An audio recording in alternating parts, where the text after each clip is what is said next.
The date is December 3rd, 1996. The survivor is Esther Bines, maiden name Zumaraj. The interviewer is Ellen Adler.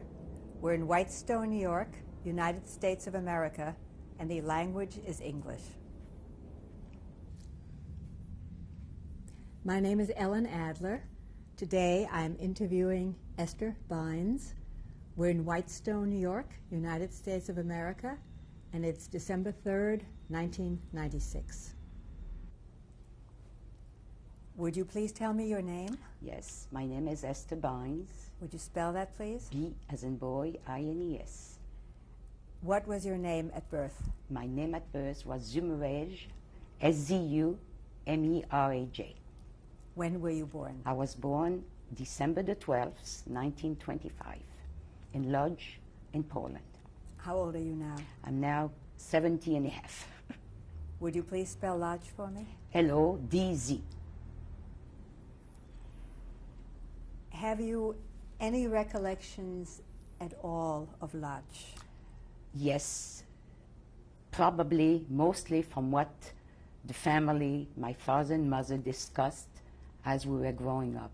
What were your parents' names? My mother's name was Zandla, S-Z-A-N-D-L-A, and my dad's name was Isaac, I-S-A-A-C.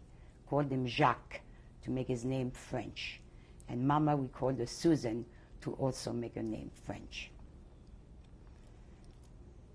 You say that you made the name French. What was the reason for this? The reason is my parents, after having suffered in Poland for many years, tried very much when they arrived, finally at the last stop in Paris, at the address where we lived till the occupation of Paris, to try to make a life very quiet, to live for themselves and their children, not to make any waves, and lead a life conducive to raising their children without harm. You were born in 1925. Yes. When did your parents leave Lodz? My parents left Lodz, I think, in 1928. Yes. That's right, about 1928, give and take. I remember from, of course, maybe from what my mother and dad told, that in Poland, they lived in one little room. My mother was made an orphan. Her mother died when she was a very, very young woman. The grandpa, my grandpa, remarried. I didn't know him. And the stepmother didn't want the children. So Mom used to tell us, to me and my brother, stories that mostly she slept on the street. The other siblings, there were 5 children, were somewhere where they could find a place. My mother was lucky, a teacher, a Polish teacher, liked her and took her into her house. And from there on, she worked, she went to school, worked to help house cleaning or whatever it was in those days to sustain yourself. And then met my dad. I think she was about 20 years old. Try to figure they were married in 1924, 25, yes. And they were married and established themselves in a little apartment that a neighbor from an aunt or an uncle had supplied to them. And the place was like a big, like a handkerchief. And I remember Mom telling me we all slept in one bed. Food was very scarce. Excuse me. My dad went to work.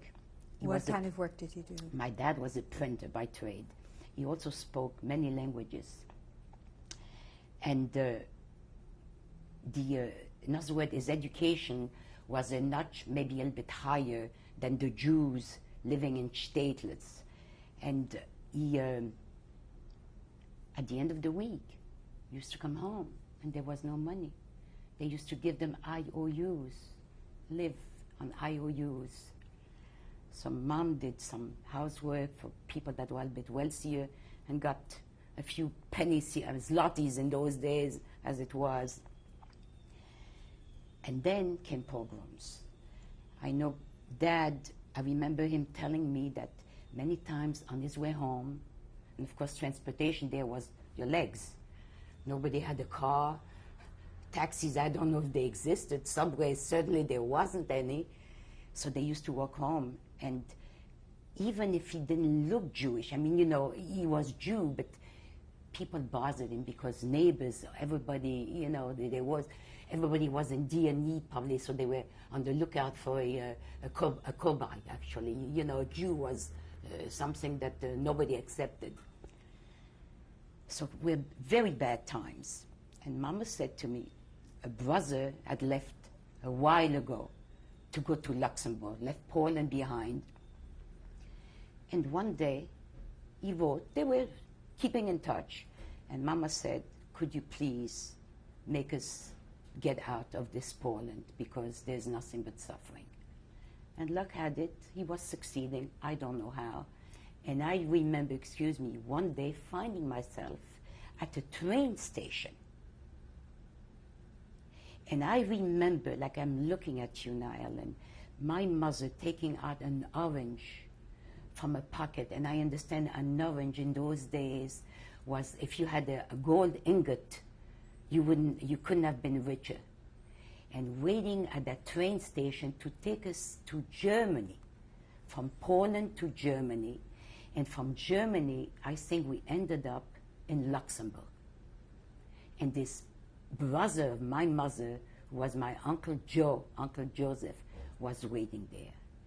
And he took us, my mother, my father, Esther, myself, and my brother Marcel, into a little room, Helen, where there was barely, when you opened the door, you fell on a bed. But we were together. How old was Marcel? Marcel was, he's 2 years younger than me. So he must have been about a year old. I was about 3. Give and take, 3.5, something like that. He was 1.5. So we are all together. Now, what do? You can't stay. Dad couldn't sit home doing nothing. And my uncle was a shoemaker, a trade that he had from Poland. And he worked for an old shoemaker in Luxembourg. And I see the place. I see it because we visited it after. We used to go make trips to Luxembourg. So Dad said, Joe, I cannot sit here doing nothing. So he said, look, in Luxembourg, I'm not going to find work in my trade. It's a tiny little duchy. Let me go to Paris. So one day, Dad picked himself up and he went to Paris. Mom and the children, us, remained behind. And lo and behold, luck had it, he found a job. And I think within a couple of weeks or months, he brought us over. Now, this was another story. Do you have any recollection of learning French? Or we were talking Polish. All speaking Polish? We were talking Polish all this time. I didn't speak French till I was about 6 years old. I spoke a perfect Polish. And if you ask me now to say one word, of course, I couldn't remember one word. We arrive in Paris, my mother and the 2 children, us. Dad is waiting for us at la Gare du Nord. That's where we came from Luxembourg. And he takes us, he had rented a room in a hotel. And the hotel was, like you would say here in New York, the old East Side. It was infested with bed bugs. The room was, I don't know, maybe 2 meters by 4. There was one bed. And what I see in my mind was a meter for gas. In other words, if you wanted to use the stove to cook, you had to put a token. Now, the luggage that they came with was one big rattan, like a coffer, like a trunk made out of rattan. So when we got to this room, and this I remember, Ellen, Mother emptied the few things she had, you know, the clothes, whatever their belongings was, because when we left Poland, we had nothing. They had nothing. The clothes on their back and us. And next to the room, to that door where our room was like a cubby hole where people could put their luggage. I was 3 years old at the time. My mother emptied that suitcase or whatever it was, and me, I was investigating, you know. So I got in that cubby hole. My mother pushes that coffer in that opening, and suddenly I'm stuck in the back, and I see this in my mind like if it was yesterday. And she leaves, and I start screaming, "Mama, Mama!" You know, I mean, I say Mama now. I don't know how I called in Polish. I don't remember. And she can't find me. And I say, "I'm here." So she had to take out that whole suitcase out again. And I remember she scolded me. She says, why did you go there? Why? I wanted to see what was going on there. From that time on, life became semblant normal. Papa went to work. Mama took care of the children. Now, on the first week, he came home with money. There was money, the few francs that he made. Now, one thing that is in my mind forever also is Mother telling me many years later, Esther, at the very beginning, I didn't know what money was in Paris, the value, what it corresponded. So she says, not to be embarrassed. When I used to go buy a bottle of milk or a piece of bread, I used to give a big bill. I never got back change. And they used to call me dirty foreigner. And these things impressed on their minds so that for later life, they didn't want anybody to know who we were. We wanted to be at peace. That worked there for a while. Did you stay in the hotel? We stayed in the hotel. I also remember that the winter after we arrived, I don't remember exactly, Ellen, when we arrived, but I know that winter, me and Marcel got scarlet fever. And we were sick in bed, the two of us together. There was no heat. The token that she had to put in that counter, in that meter, to make the gas, you couldn't use that because, God forbid, the fumes, it wasn't perfected like we have today, you know, television. Everything, you push a button and it's there. There was nothing. I don't remember seeing a doctor, but I'm sure Mama called the doctor. As well as she could talk, she talked. It was very hard for them. And then again, the stigma came Jew. Once you didn't speak the language, you were a Jew. Mama was a very strong-willed lady, very strong-willed. She decided right there and then that this was not going to be our lot there. She, as Papa worked, she took the children with her, and she started canvassing where to get an apartment. Now, in those days, too, this is now 1928, 29. Where do you find? Where do you look? She found.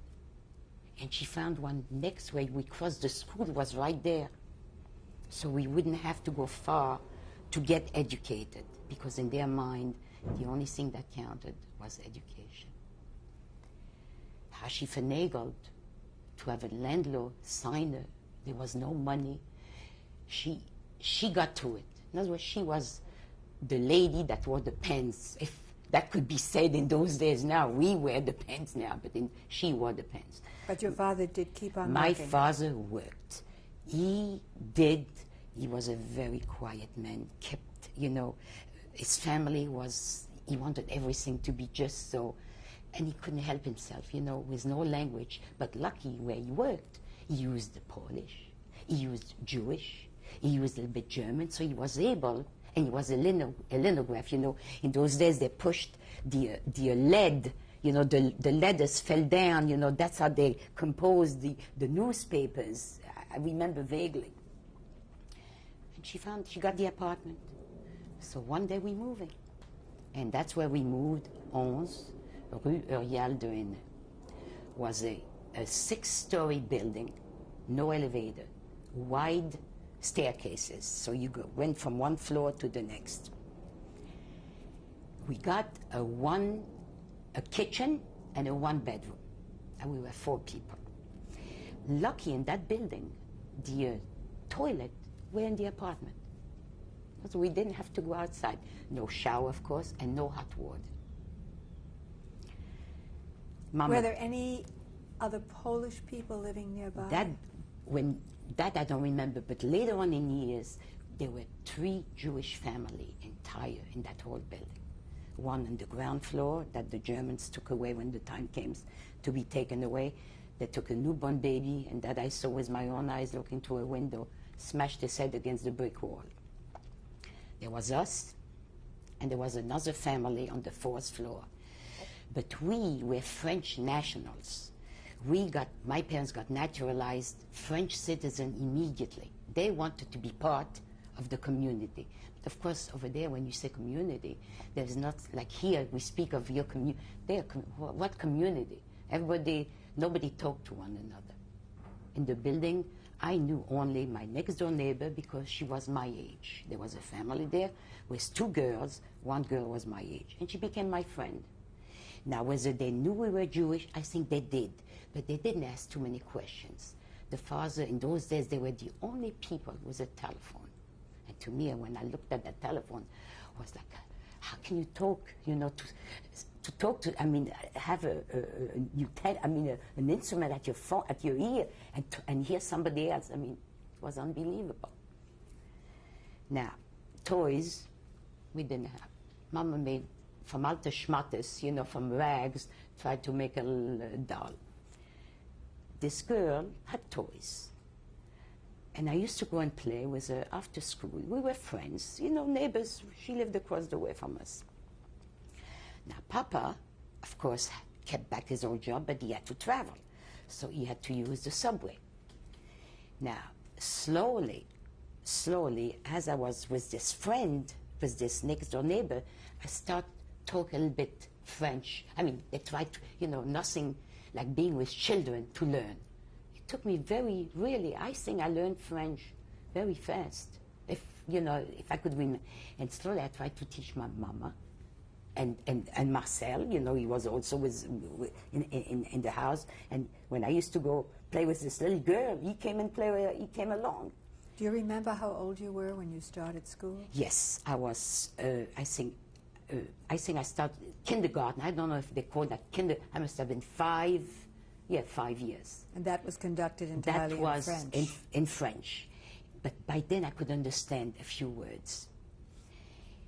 I also remember that first year in school, Paris, the city of Paris had a custom in schools.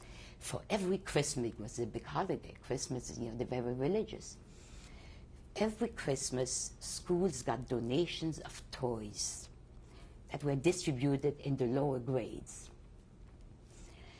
And when Christmas came, and the classroom was filled with all these toys, and there was a doll there. Ellen, I had my eye on that doll. Figure, how lucky could you be to have such a doll? And I said, how could I get it? Only if the teacher called me first. But apparently the teacher probably didn't like me because I didn't speak the language. And by the time she called me, I was the last.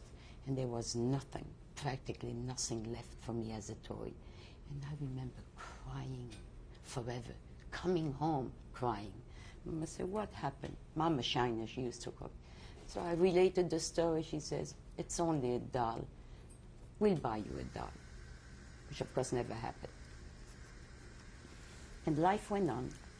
During this time, was there any religious life for your family? No. The only thing we knew, by then I was already 5, 6 years old, we knew that we were Jewish. I knew we were Jewish because of hearing the stories. My parents always talked, relating the stories from Poland, relating the family, because I kept asking questions. Is there any, do I have any aunts? where's a grandfather? You know, you as a child, you want to know that you have family ties. And I was told, no, they're behind in Poland, only that uncle from Luxembourg that you know. Mama had another sister, came to the United States, got married here. Another brother lived in Poland. He was sent to Auschwitz. And then the younger one was in Luxembourg. Now, one sister also left, after we left, she settled in Metz, on the Alsace-Lorraine side, close to the German border. So actually, from Mama's side, everybody was out of Poland. On that side, he was the only one that went out of Poland. All the rest perished there except one sister. So you asked me about religious upbringing. We knew we were Jewish because of what the parents told us. I also know that on Friday, I remember Mama lighting candles. But I also remember one instance that a neighbor knocked at the door and she was going to light it, and I remember she blew them out.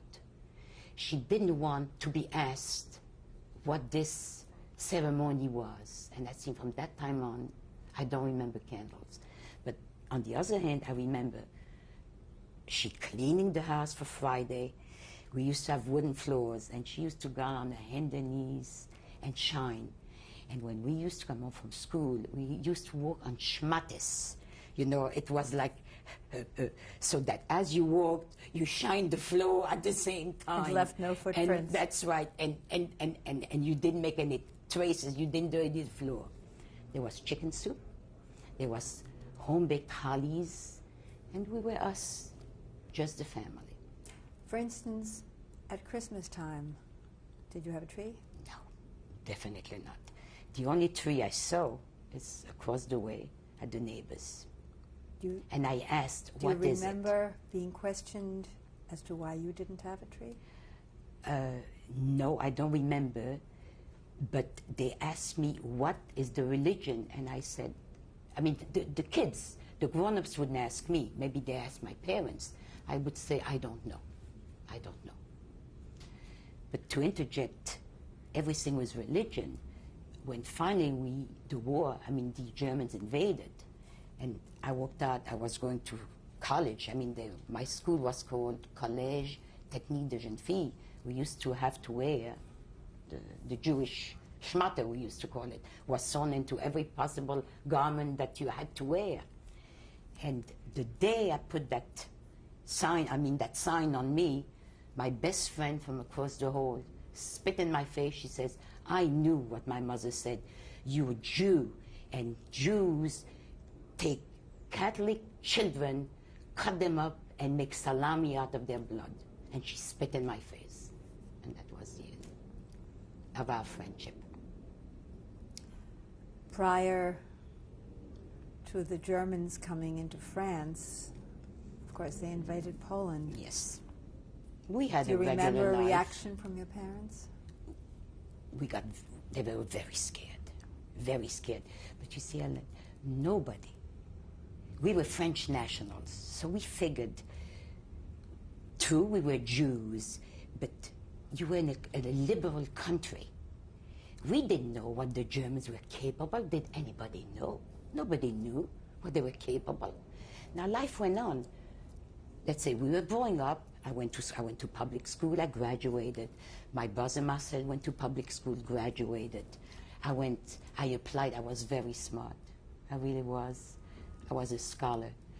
I applied for a special test to be taken in one of these very famous schools in Paris, where they said, you know, you got to be quite learned.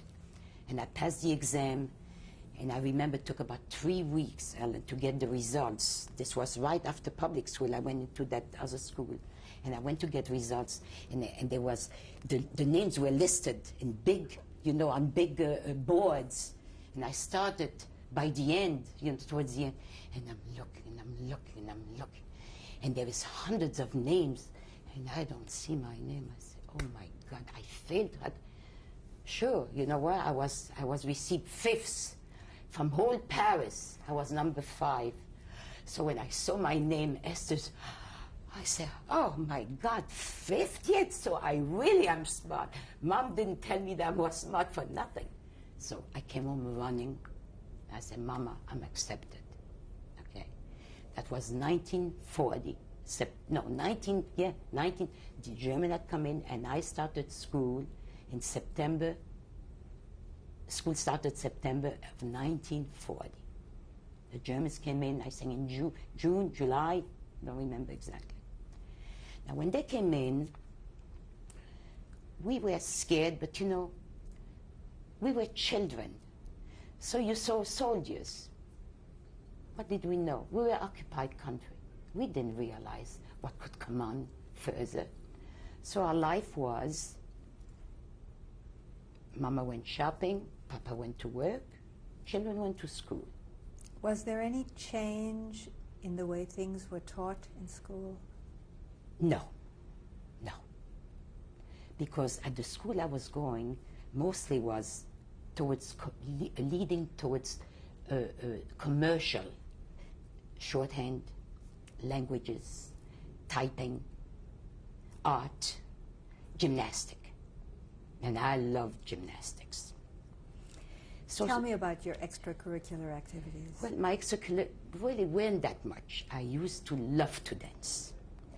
And we had a little radio. You remember these little boxes? And we were privileged. Mama bought a radio somewhere second-hand, and I listened to music. And when I used to, when my homework was done, I used to dance by myself.